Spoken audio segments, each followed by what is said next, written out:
आज का ट्रिप हमारा गंगा चोटी की तरफ है। वहाँ पे विंटर का स्नोफॉल इवेंट हो रहा है और उधर आज सेकंड लास्ट डे है, कल आखिरी दिन होगा। और वहाँ पर मैं जा रहा हूँ, मेरे साथ इस दफ़ा सरदार वकास है और देसी डेरा की टीम है।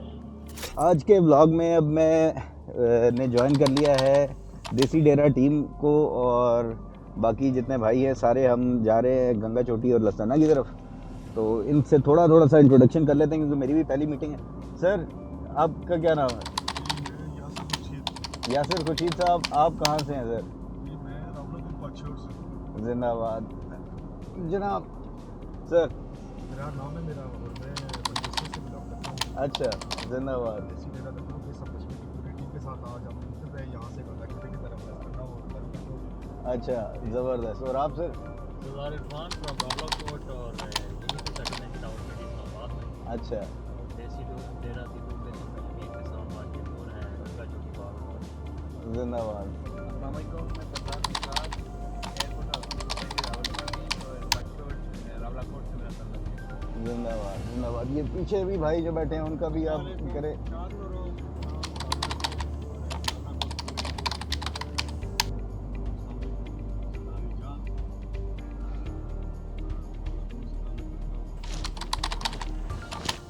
जिंदाबाद जी जिंदाबाद। तो ये है जनाब देसी डेरा की टीम, और अब हम गुलबर्ग ग्रीन्स के अंदर से जा रहे हैं।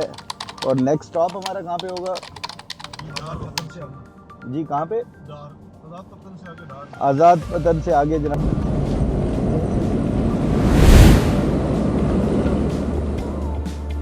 अब लोकल जो लोग होते हैं उनका ये फ़ायदा होता है कि उनका ट्रैवलिंग क्योंकि फ्रीक्वेंट होती है डिफरेंट एरियाज़ में। जिस तरह लास्ट टाइम मैं गया था इस्लामाबाद से, तो मैंने चूज़ की थी जापान रोड और वहाँ से होते हुए मैं कहूटा जो मेन हाईवे है वहाँ पे गया था। लेकिन पर इन्होंने देसी डेरा की टीम ने इन्होंने चूज़ किया गुलबर्ग के अंदर से जाते हुए OPF वैली के रास्ते से। तो इन्होंने ये पूरा जो एक शुरू का रास्ता था जो टूटा फूटा रूट था और काफ़ी रश वाला भी रोड था, वो सारे का सारा स्किप करते हुए ये डायरेक्टली वो जो OPF वैली से बाहर निकले और ये फिर पुल आ गया और पुल के बाद फिर स्ट्रेट आप हाईवे पे कहूटा के वो चढ़ गए।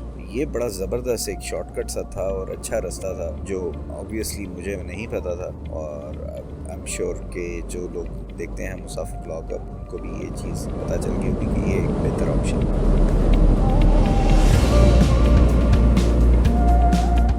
अब कहूटा शहर से आगे निकले तो रोड बड़ा बेहतरीन हो जाता है और साइड पे जो लैंडस्केप है वो भी बड़ा ज़बरदस्त। यहाँ पे जो पाइन के ट्रीज़ हैं वो बड़े प्यारे लगते हैं। ये सारे के सारे व्यूज़ वो बड़े कमाल के हैं। अब मैं आगे बैठा था, पीछे इरफान साहब जो हैं वो तो सनरूफ से बाहर निकल गए। दिल मेरा भी बड़ा कर रहा था लेकिन आगे बैठे हुए फिर ये सारे काम जो है वो हो नहीं सकते। लेकिन ये कि कंपनी भी बड़ी ज़बरदस्त थी और आज ये इस चीज़ की भी खुशी थी कि यार जो गंगा चोटी का लास्ट टाइम रह गया था वो उसको हम कर लेंगे। और लोकल लोग थे तो लोकल बंदे के होने से आपको बहुत सारे एडवांटेजेस हो जाते हैं। गाड़ी भी बड़ी थी तो किसी किस्म की परेशानी का भी हमें था कि कोई इस दफ़ा नहीं होगी।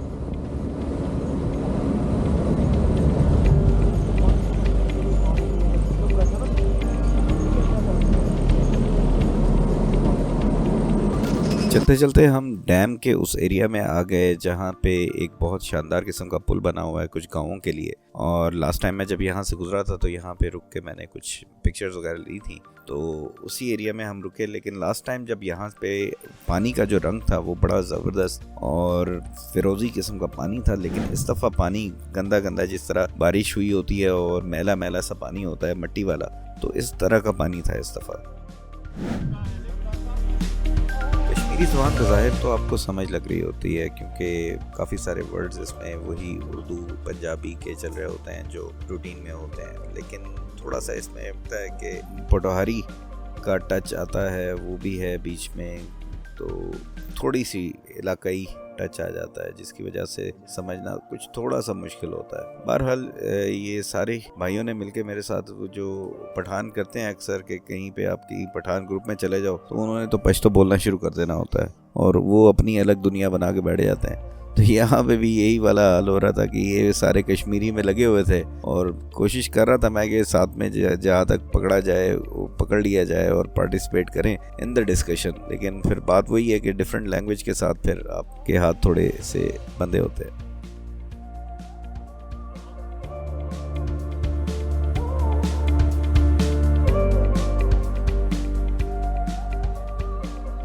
ये जनाब टीम पहुंच गई है अब देसी डेरा, और यहाँ पे बहुत ही प्यारी सी लोकेशन पे एक ढाबा होटल, इधर से चाय पियेंगे क्योंकि अब थोड़ा सा जो है ना सफ़र की थकावट वो फील हो रही थी। तो फिर हमने कहा कि यार यहाँ पे चाय हो जाए, तो यहाँ पे अभी बैठते हैं और इधर चाय पीते हैं। गाड़ी की भी थोड़ी सी ट्रैफिंग हो रही है। क्यों जी, पानी वगैरह ज़रा देख रहे हैं। सेम करता है ना तो वो गर्म होता है। हाँ सही सही है। मैंने साथ में एक गाड़ी की भी जो है ना खिदमत होनी चाहिए। ये जनाब देसी डेरा पे देसी नाश्ता जो है ना वो हो रहा है। मकई की रोटी और साग और कड़ी बेहतरीन। ओह क्या बात, तड़का लगा रहे जिंदाबाद। अब ये रावलाकोट शहर से हम गुजर रहे थे और यहाँ पर डिफरेंट रैलीज़ वो निकल रही थी। तो जीपों के ऊपर झंडे वगैरह लगाए हुए काफ़ी सारे जो है ना इस तरह से गाड़ियाँ यहाँ पे गुजर रही थी, तराने वगैरह लगाए हुए। तो बड़ा एक ज़बरदस्त माहौल बना हुआ था। अब ये आगे लसदना की तरफ जो रोड जाती है उसके ऊपर हम चल पड़े थे। बड़ी ज़बरदस्त किस्म की मार्किंग हुई हुई है। लास्ट ये कोई शहर आता है, बाज़ार आता है, बाज़ार से फिर आप लसदना की तरफ जब मुड़ते हैं तो ये रोड स्टार्ट हो जाती है। इसके ऊपर ये एक जगह पे बस लैंड स्लाइडिंग है जिसकी वजह से थोड़ा पहाड़ को मज़ीद काट के रास्ता क्लियर किया गया है। अदरवाइज़ बाकी रोड थ्रू आउट बड़ा बेहतरीन जा रहा है, उसमें कोई ऐसा प्रॉब्लम आपको नहीं नज़र आती। दिल तो करता है आपको पूरी जर्नी दिखाई जाए जहाँ पे मैं जा रहा हूँ, बस कैमरा एक लगा दिया जाए और फ्रॉम स्टार्ट टू एंड ले जाए। लेकिन थोड़ा सा हमारा अटेंशन स्पैन भी ऐसा है और हर एक बंदे का मिजाज भी नहीं होता, तो बोरियत का ना हावी होने दिया जाए। तो इस वजह से फास्ट फॉरवर्ड में चलते हैं और ये सफ़र जो है इसको आगे फर्दर कंटिन्यू करते हैं। ठंडे ठंडे मौसम में और कुछ हो ना हो बंदे को सुसू ज़रूर आ जाता है, इसलिए फिर हम सारे बारी बारी यहाँ पे रास्ते में एक आखिरी होटल आया और उसमें हमने रुक के थोड़ा सा ब्रेक ली और चाय वगैरह पी के फिर अब यहाँ से हम अगला स्टॉप हमारा था कि भी नेक्स्ट हम लसदना जाके रुकेंगे।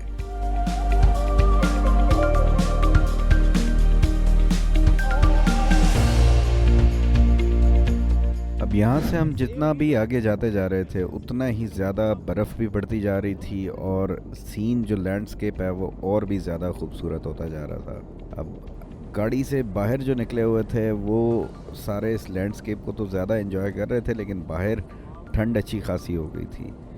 धूप निकली हुई है लेकिन स्टिल जो टेम्परेचर है वो कदरे कम था और बाहर ज़्यादा देर निकलना वो बड़ा मुश्किल था। प्लस एक और प्रॉब्लम जो हो जाती थी कि जो बंदा निकला हुआ है चलो वो तो निकला ही हुआ है, बाकियों को भी सारों को ठंड लग जाती थी। तो लेकिन ये जो जगह थी, अब यहाँ पर आके भी आपने अगर इन नज़ारों को, इन लैंडस्केप को ज़बरदस्त से इसको एंजॉय नहीं करना तो फिर फ़ायदा क्या है।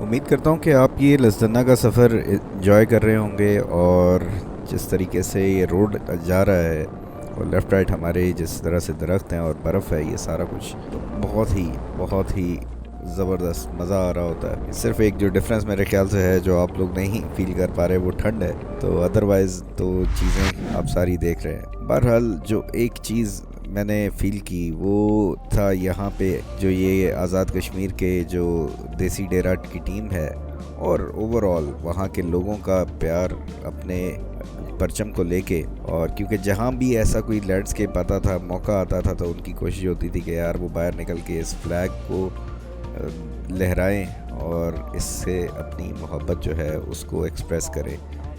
अब आगे यहाँ पर मैंने ड्रोन भी साथ में उड़ाना शुरू कर दिया था, क्योंकि बहुत ज़बरदस्त किस्म का ये सीन लग रहा था। गाड़ी जा रही है, ये ड्रोन मेरा गुज़र रहा है ऊपर से, मैं आगे बैठा हुआ ड्रोन को उड़ा रहा था और बाकी तमाम लोग जो है वो सीनरी को एंजॉय कर रहे थे। अब गाड़ी को चलाते हुए साथ साथ ड्रोन को उड़ाना जो है it's a very difficult task, लेकिन ये कि फिर उससे जो व्यूज़ आते हैं उसका भी एक अपना ही मज़ा है।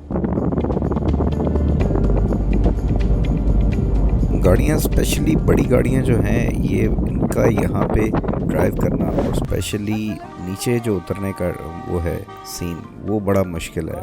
और ये अभी एक सामने से कोस्टर आ रही है, इसका आप जैसे देखें कैसे ये कितनी बुरी तरह से ये स्लिप की है।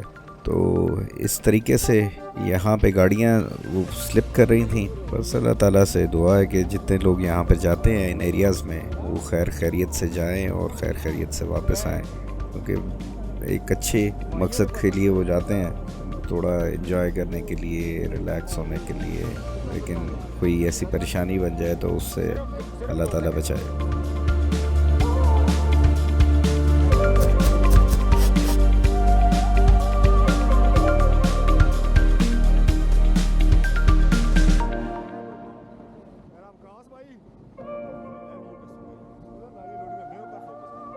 अब यहाँ पे जो रास्ता है वो एक गाड़ी का ही होता है, और कहीं कहीं पे अगर आप कोई दूसरी गाड़ी आ जाती है तो वो पीछे ही कहीं पे रोक लेते हैं। और वो गाड़ी का भी उतना ही रास्ता होता है कि बस वो गाड़ी गुजर जाए, कोई बंदा साथ खड़ा हो तो उसके लिए भी बड़ी मुश्किल हो जाती है। और गाड़ी क्योंकि स्लिप कर रही है तो उसको हैंडल करना फिर प्रॉब्लम बन जाती है। तो अचानक से पीछे से गाड़ी आना शुरू हो गई, तो फिर वकास की और इब्रार साहब की दौड़ें लग गई कि गाड़ी आ रही है पीछे और उसकी ब्रेक लगनी नहीं है, तो फ़ौरन आगे निकलें और जाके आगे हमारी गाड़ी खड़ी थी उसमें वो फिर आके बैठे।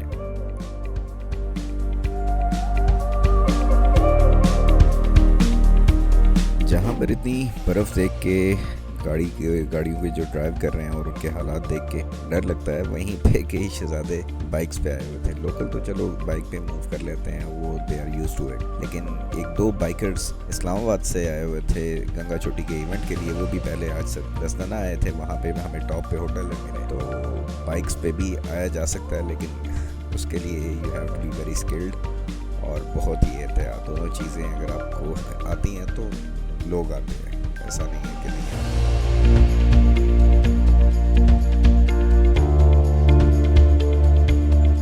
आई होप कि आपको लसदना के ये व्यूज़ और इस किस्म की रोड और इस किस्म की बर्फ़ और ये सारी चीज़ें, मैं तो बड़े अरसे बाद मैंने देखा था, सोशल मीडिया भी फॉलो करता रहता हूँ, तो ये एक बड़ी ही ज़बरदस्त लोकेशन है जो बहुत ही इजीली एक्सेसिबल है। तो यहाँ पे लोगों को आना चाहिए। प्लस यहाँ का जो गर्मियों का भी व्यू है, इंशाल्लाह अल्लाह ताला ने ज़िंदगी दी तो गर्मियों में वो भी आपसे शेयर करूँगा, तो वो भी बहुत कमाल का है। तो सर्दियों का तो आपके सामने ही है कि किस कदर बर्फ़ पड़ी हुई है, प्लस रोड भी गुजारे लायक है, यहाँ पे जाया जा सकता है। और रोड तकरीबन हर रोज़ ये क्लियर की जाती है, मशीन यहाँ पे चलती है और रोड को क्लियर किया जाता है। हल्की गाड़ियाँ लेके आना थोड़ा सा प्रॉब्लम बन सकती है, उसकी चेन्स लाजमी रखें। सबसे बड़ा मसला है यहाँ पे गाड़ी का ट्रैक्शन का ही है। कई लोग लोकल भी वो हल्की गाड़ियों में आ जाते हैं और फिर वो धक्के काफ़ी उन्हें लगाने पड़ते हैं क्योंकि गाड़ियों का टायर स्लिप कर रहे होते हैं। लेकिन अगर चेन्स हों तो फिर गाड़ी बआसानी आगे जा सकती है।